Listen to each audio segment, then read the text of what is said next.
I guess with my work, I want to make sure that I'm always growing and learning with it. When I did get married and moved to Franny, Wyoming, little old Franny, I thought, I'm going to be at home here and I want to do something that with my art. So I started doing some watercolor painting and developed what I call my own style in watercolor. It was less water, more paint.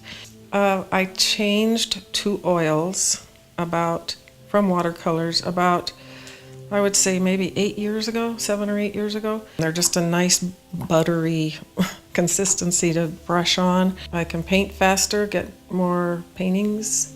And also, one other note about that, my watercolor paintings people often thought were oils. And so the transition to my oils wasn't that huge of a difference. I remember back early in my career going to an art show. It was an auction and I was really excited about my painting, but that painting I was really proud of, and I think I blew it up in my head big, and I thought, oh, this is just really going to go great.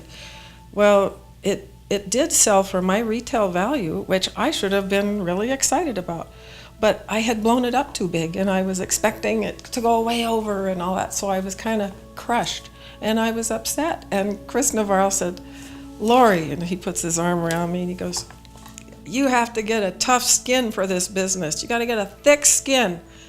Well, my skin is grown, so I will definitely say that.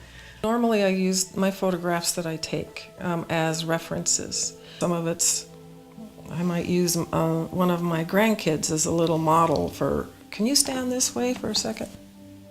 When we would go on family trips when our kids were little, I would always take photographs, and but I was taking photographs of everything around me but my family. And my husband would say, could you take a picture of the kids and us so we show that we were on the trip too? Because I'd be taking pictures of what he said, mud puddles, and I'm looking at the lighting of that mud puddle and the way the light comes in and this sort of thing. And so that's,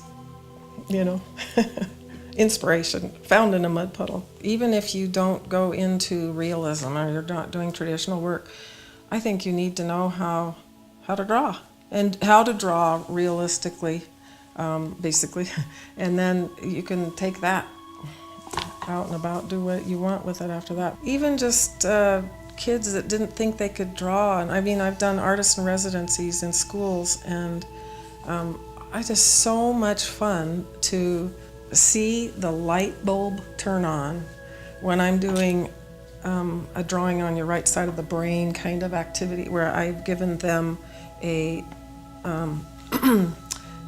just a simple 8 by 10, 8 by 11 drawing of maybe a kangaroo. This particular little second grader was done with the exercise. It was just like, I did that, and that's just so much fun to see that light bulb turn on, and they get it. They realize they can do this. I've been doing more and more Indian portraits. I really love doing the kids. Their native garb is so colorful, and I love the elk tooth dresses. I love the beads. I love the bright colors. Most of the time I paint them on their horses, and usually they're kind of close-ups like this one.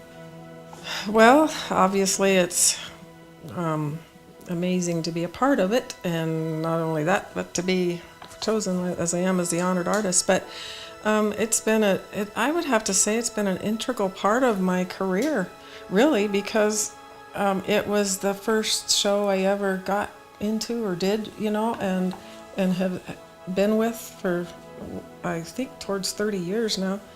I have seen it grow from its start in the Holiday Inn room, and I can remember walking around with my painting of a boat. It's amazing. It's just amazing how respected it is. I hear artists continually, and on other shows that I'm in, oh, you're in the Buffalo Bill? Wow, that's hard to get into. I can't get into that show. Art of the West magazine several years ago did an article on me that they titled The Warmer Side of Life.